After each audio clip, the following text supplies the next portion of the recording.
여러분, 눈을 감고 상상해 보세요. 잠에서 깨어나 보니 당신은 조선시대의 한 마을에 서 있습니다. 몸은 건장하고 팔다리는 튼튼합니다. 남자로 태어났으니 과거 시험을 봐서 가문을 일으키고 예쁜 아내를 얻어 떵떵거리며 사는 꿈을 꿀 수도 있겠죠. 하지만 곧 깨닫게 됩니다. 당신이 서 있는 곳은 마을 사람들이 도살장이라 부르며 침을 뱉고 지나가는 마을 바깥의 외딴 집입니다. 사람들은 당신을 이름 대신 이놈, 저놈이라 부르고 당신이 지나가면 재수 없다며 소금을 뿌립니다. 당신은 조선의 양인이 아닙니다. 인구의 대다수를 차지하는 상민도 아니고 노비보다 더한 천대를 받았던 존재, 바로 백정입니다.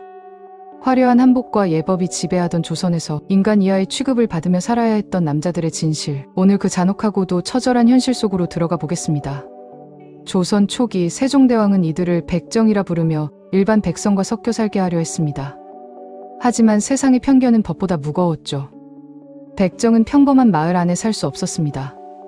마을 변두리 혹은 산기슭에 자기들끼리 모여 살아야 했죠. 이들의 일과는 새벽부터 시작됩니다. 피 냄새가 진동하는 마당에서 소와 돼지를 잡습니다. 당신의 손은 항상 핏물로 젖어 있고 손톱 밑에는 지워지지 않는 피 냄새가 박여 있습니다. 그 실록을 보면 백정들은 나라에 필요한 가죽과 고기를 공급하는 핵심 인력이었습니다. 하지만 아이러니하게도 고기를 먹는 양반들은 고기를 잡는 당신을 살생을 일삼는 불결한 존재로 규정했습니다. 당신에겐 성이 없습니다. 김씨, 이씨 같은 성은 꿈도 못 꿉니다. 그저 막새, 개똥이라 불릴 뿐이죠. 어느 날 길을 가다 당신보다 한참 어린 양반 꼬마를 만납니다. 당신은 어떻게 해야 할까요? 길가로 비켜나 진흙탕에 무릎을 꿇고 고개를 숙여야 합니다. 그게 조선의 법이었습니다. 백정 남자의 삶이 가장 비참해지는 순간은 가족을 가질 때입니다. 당신도 사랑하는 여자를 만나 가정을 꾸리고 싶겠죠. 하지만 백정은 결혼식조차 마음대로 할 수 없었습니다. 백정은 평생 상투를 틀 수 없었습니다. 머리카락을 대충 묶어 늘어뜨린 채 다녀야 했죠. 망건을 쓰는 것도 금지되었습니다. 결혼하는 날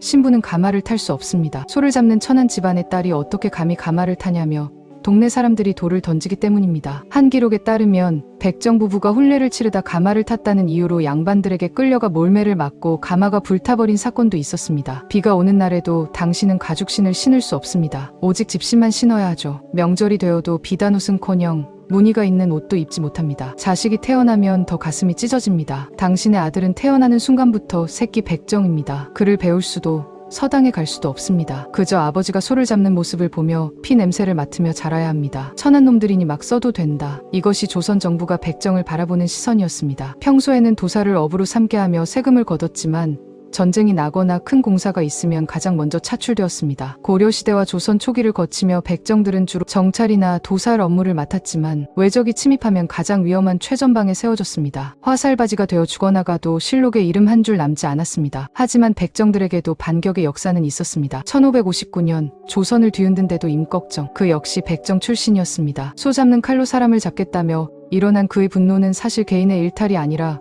수백 년간 쌓여온 차별에 대한 백정 집단의 절규였습니다. 임꺽정이 죽고 난 뒤 차별은 더욱 공고해졌습니다. 호적에도 오르지 못하는 도한, 즉 도살하는 놈들이라는 낙인은 낙인처럼 그들의 이마에 새겨졌습니다. 시간이 흘러 1894년 가보게예요. 마침내 법적으로 신분제가 폐지됩니다. 이제 당신도 당당히 양인이 될 수 있을까요? 아니요. 현실은 그렇지 않았습니다. 법은 바뀌었지만 사람들의 눈은 바뀌지 않았습니다. 1920년대까지도 백정들은 호적에 붉은 점을 찍어 표시하거나 학교 입학이 거부되었습니다. 이에 분노한 백정들이 1923년 진주에서 형평사 운동을 일으킵니다. 저울처럼 평평한 세상을 만들자. 백정 남성들이 소 잡는 칼 대신 깃발을 들고 거리로 쏟아져 나왔습니다. 우리도 사람이다.